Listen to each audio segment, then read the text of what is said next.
السلام علیکم دوستوں، کیسے ہیں؟ کیا حال ہے آپ کی؟ امید کرتا ہوں آپ بالکل ٹھیک ٹھاک ہوں گے۔ 9 مارچ سن 2026 اور دن ہے آج پیر کا سموار کا۔ آج کی اس ویڈیو میں آپ کے ساتھ آج کی جو 7 سے 8 مکس نیوز ہوں گی وہ شیئر کر رہا ہوں۔ عمان کا موجودہ صورتحال میں کافی اچھا کردار رہا ہے۔ اسلامی ایئر کی طرف سے کچھ فلائٹیں جو ہیں وہ کینسل کی گئی ہیں، عارضی معطل کی گئی ہیں، ان کی تفصیل آپ کے ساتھ شیئر کریں گے۔ اس کے بعد میں انڈین روپیہ جو ہے وہ عمانی کرنسی کے ساتھ جو ہے وہ کمزور جو ہے وہ نظر آ رہا ہے۔ اسی کے ساتھ ہی عمان سی پی اے کے کیس میں ایک ادارے کو جو ہے وہ کچن کے ریلیٹڈ ادارہ تھا، تو اس کو 2500 عمانی ریال کا فائن اور 1 سال کی سزا بھی ہوئی۔ اسی کے ساتھ ہی جو بحرین میں آج دن کے وقت جو ہے وہ خطرے کے سائرن بھی بجے۔ اس کے بعد میں ٹیلی کام سیکٹر کے حوالے سے جو فیس ہے وہ بنا فیس کے بھی آپ کانٹریکٹ جو ہے وہ کینسل کر سکتے ہیں اگر ٹرم چینج ہوتے ہیں تو۔ اس کے بعد میں فیملی ویزا کے حوالے سے ایک کمنٹ ہے، اس کی رپلائی بھی آپ کو دی جائے گی۔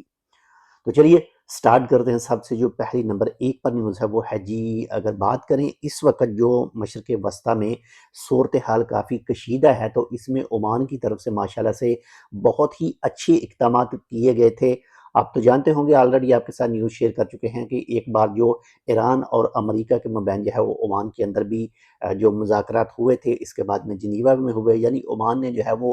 کافی زیادہ کوششیں کی کہ یہ جو صورتحال ہے یہ یہاں تک نہ پہنچے، اور مل بیٹھ کر جو ہے وہ اپنا جو بھی اس مسئلے کا جو ہے وہ حل نکالا جائے۔ اور عمان اب بھی کوشش کر رہا ہے، بات چیت جو ہے وہ چل رہی ہے کہ جلد سے جلد یہ جو معاملات ہیں اس کو کور کیا جا سکے اور صلح صفائی جو ہے وہ تمام معاملات صلح صفائی کے ساتھ کلیئر ہو سکیں۔ ہماری تو یہی دعا ہے کہ اس وقت جو صورتحال کشیدہ ہے یہ جلد سے جلد حل ہو اور بیٹھ کر اس کو حل کیا جائے۔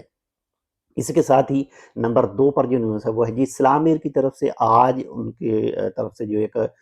نوٹیفیکیشن جاری کیا گیا ہے، اور اس نوٹیفیکیشن کے مطابق جو ہے وہ کچھ فلائٹیں جو ہیں وہ عارضی طور پر معطل کی گئی ہیں، اور جن جگہ پر یہ معطل کی گئی ہیں ان میں موجودہ صورتحال جن ممالک کے اوپر جو ہے وہ فائر وغیرہ ہو رہے ہیں ان کے لیے جو ہے وہ کینسل کی گئی ہیں۔ تو سب سے پہلے جو ہے وہ عراق کے لیے کینسل کی گئی ہیں، اس کے بعد میں لبنان کے لیے جو ہے وہ معطل کی گئی ہیں، اس کے بعد میں ایران کے لیے معطل کی گئی ہیں۔ یعنی یہ 3 ممالک کے لیے جو فلائٹیں ہیں وہ اسلام ایئر کی طرف سے 28 مارچ تک معطل رہیں گی۔ اور اس کے ساتھ ہی بات کریں اگر کویت کے لیے، شارجہ کے لیے، دوحہ کے لیے اور دمام کے لیے، تو ان 4 ممالک کے لیے جو ہے وہ 20 مارچ 2026 تک فلائٹ وغیرہ جو ہے وہ معطل رہیں گی۔ اگر آپ ان ممالک کا سفر کرنا چاہ رہے تھے، کرنا چاہیں گے نیکسٹ، تو لازمی کنفرم ضرور کر لیجئے گا۔ اس کے علاوہ اگر پاکستان، انڈیا، بنگلہ دیش آپ سفر کرتے ہیں تو اس کے لیے بھی آپ کنفرم کر لیں لازمی۔ اس کے ساتھ ہی نمبر 3 پر جو نیوز ہے وہ ہے جی، انڈین روپیہ عمانی ریال کے مقابلے میں تو تھوڑا بہت جو ہے وہ نیچے آ رہا ہے انڈین روپیہ۔ تو اگر آج کی بات کریں، آج ایک عمانی ریال کے مقابلے میں جو انڈین روپیہ مل رہا تھا وہ 237 سے لے کر 238 اور کچھ پیسے جو ہے وہ مل رہا تھا، یعنی لین دین کی بات کریں تو یعنی 237 سے 238 کے درمیان جو ہے وہ مل رہا تھا۔ اس کے ساتھ ہی بات کرتے ہیں یہ نمبر 4 پر جو نیوز ہے وہ ہے جی، عمان سی پی اے کے حوالے سے کیس ہے، یعنی عمان کنزیومر پروٹیکشن اتھارٹی کے پاس سے کیس آیا، اور جو گاہک تھا اس نے ایک کچن اسیسریز جو پرووائڈ کرتی ہے، جو لگاتی ہے، جو فکس کرتی ہے، اس کے ساتھ کانٹریکٹ کیا تھا، جو 8,340 عمانی ریال کا کانٹریکٹ کیا تھا، اور 3,500 عمانی ریال جو 2 ایک ساتھ میں وہ پے بھی کر دیا تھا، اور 3 مہینے کا ٹوٹل کانٹریکٹ ہوا تھا، اور 3 مہینوں کے اندر جو کمپنی کی طرف سے جو کچھ بھی کانٹریکٹ ہوا تھا وہ پرووائڈ نہیں کیا گیا، تو کسٹمر گیا سی پی اے میں، اور وہاں پر اس نے جو اپنی شکایت ہے درج کروائی، اور دونوں پارٹیوں کو بلایا گیا۔ تو جو بھی پارٹی تھی، جو کمپنی تھی، وہ جھوٹی نکلی، تمام چیزیں اس کے خلاف جو سامنے آئیں، تو اس کو جو ہے وہ 2,000 عمانی ریال کا ایک فائن ہوا، اور دوسرا اس نے عربی میں جو ایک کانٹریکٹ دیا جاتا ہے وہ بھی پرووائڈ نہیں کیا، تو اس کے حوالے سے بھی یعنی ایک 2,000 عمانی ریال کا فائن ہوا اور ایک 500 عمانی ریال کا فائن، ٹوٹل 2,500 عمانی ریال کا اس کو فائن ہوا، اور اس کے ساتھ ساتھ 1 سال کی قید بھی بتائی جا رہی ہے۔ تو اگر آپ بھی کوئی سروس پرووائڈ کرتے ہیں عمان کے اندر، تو جو بھی آپ کانٹریکٹ کریں، جو کوئی بھی آپ معاہدہ کریں، تو لازمی اسے پورا کریں، نہیں تو جو بھی آپ کا کانٹریکٹ ہے اس سے پہلے آپ اپنے کسٹمر کے ساتھ ڈیلنگ کر لیں، یا پھر ٹائم لے لیں، یا پھر اسے پہلے سے اچھی طرح سے کلیئر کر لیں۔ اسی کے ساتھ ہی نمبر 5 پر جو نیوز ہے وہ جی بحرین کے حوالے سے. بحرین میں تقریباً دن 12 سے 1 بجے کے درمیان جو ہے وہ سائرن ہیں، جو خطرے کے سائرن ہیں وہ بجے موبائل کے اوپر، اور خارجیوں کو اور بحرینی عوام کو جو ہے وہ اتھارٹی نے کہا کہ کسی سیف جگہ پر جو ہے وہ منتقل ہو جائیں. اس سے پہلے جو ہے وہ ایک بار حملہ ہو چکا تھا. آج ہی کی بات کریں صبح کے ٹائم تو اس میں کچھ جو زخمی وغیرہ بھی ہوئے ہیں. ہماری تو یہی دعا ہے کہ جتنے بھی جو مشرق وسطی میں اس وقت صورتحال کشیدہ ہے تو وہ جلد سے جلد صحیح ہو. اسی کے ساتھ ہی نمبر 6 پر جو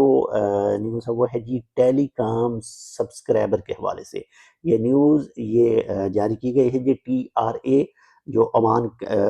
ٹیلی کمیونیکیشن کمپنی ہے TRA، اس کی طرف سے کہا گیا ہے کہ جو بھی ٹیلی کام کے سبسکرائبر ہیں وہ بنا فیس کے اپنا معاہدہ کینسل کر سکتے ہیں اگر کمپنی کی طرف سے ٹرم جو ہے وہ چینج کیے جائیں. یعنی میں صرف ایک چھوٹی سی مثال آپ کو دے رہا ہوں کہ آپ نے کانٹریکٹ کر رکھا ہے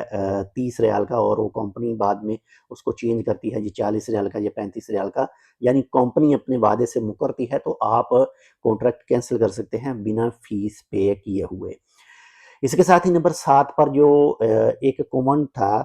کومنٹ آیا تھا فیملی ویزا کی پروسیسنگ کے حوالے سے. یعنی فیملی ویزا اگر جمع کروایا جائے تو کتنے ٹائم کے بعد میں مل سکتا ہے. اگر آج سے پہلے کی بات کریں، کچھ عرصہ پہلے جب یہ حالات بالکل نارمل تھے، صحیح تھے، تو اس ٹائم کچھ ایسے ویزے بھی تھے جو صرف اور صرف 1 گھنٹے کے ٹائم کے اندر ہی ملے. کچھ ایسے تھے جو 2 گھنٹے میں مل گئے، اور کچھ ایسے تھے جو 1 دن میں مل گئے. تو آپ ایسا کریں کہ 1 دن سے لے کر 1 ویک تک جو ہے وہ ٹوٹل اس کو پکڑ لیں، اپنے ذہن میں رکھیں کہ 1 دن سے 1 ویک کے اندر جو فیملی ویزا ہے، اگر تمام ڈاکومنٹ، تمام پیپر ورک وغیرہ جو ہے وہ سب کچھ اوکے ہے، تو جو بھی ورکنگ ڈے ہیں 1 دن سے لے کر 6 دن کے اندر آپ کو جو ہے وہ فیملی ویزا مل جائے گا. اس کے ساتھ نمبر 8 پر جو نیوز ہے وہ ہے جی فنڈ ریزنگ کے حوالے سے. عمان کے اندر بنا اجازت فنڈ اکٹھا کرنا، مانگنا قانونی طور پر جرم ہے، اور اسی حوالے سے جو 67 کیس جو ہیں وہ سامنے آئے تھے، یعنی 67 کیس سامنے آئے تھے جن کے پاس اجازت نامہ نہیں تھا، ان کے پاس فنڈ ریز کرنے کا کوئی بھی لائسنس موجود نہیں تھا. تو ان 67 کیسوں میں سے 30,000 عمانی ریال جو جمع کیے گئے تھے. تو کوئی بھی ایسا کام جو ہے وہ بالکل نہ کریں جس سے آپ کے اوپر جو ہے وہ کیس وغیرہ ہو سکے. اور GCC ممالک میں جتنے بھی دوست ہمارے رہتے ہیں، وہ چاہے پاکستانی ہے، انڈین ہے، بنگلہ دیش ہیں، جو کوئی بھی ہیں، ان تمام سے ایک بار پھر سے یہی ریکویسٹ کرتے ہیں کہ کسی بھی طرح کا کوئی بھی حادثہ پیش آتا ہے، وہ چاہے روڈ کے اوپر آتا ہے، کوئی ٹریفک کا حادثہ ہے، کوئی سمندری حادثہ ہے، یا پھر اس وقت جو حالات خراب ہیں ان کی طرف سے کوئی میزائل وغیرہ، ڈرون وغیرہ اگر مارا جاتا ہے، تو اس کی کسی بھی ٹائپ کی نہ تو ویڈیو بنا کر اپنے اکاؤنٹ میں شیئر کریں، اور نہ ہی کوئی تصویر جو ہے وہ اس کو کھینچ کر اپنے موبائل سے یا پھر کسی سے بھی آپ نے لی ہے تو اسے اپنے سوشل اکاؤنٹ میں شیئر نہ کریں. خود بھی سیف رہیں اور دوسروں کو بھی سیف رہنے کا مشورہ دیجیے. اور ہمارے لیے آپ نے ایک چھوٹا سا کام کرنا ہے، اس چینل کو سبسکرائب کرنا ہے اور اس ویڈیو کو اپنے دوستوں کے ساتھ بھی شیئر کرنا ہے. ملتے ہیں آپ سے دوسری اپڈیٹ کے ساتھ، تب تک کے لیے اللہ حافظ.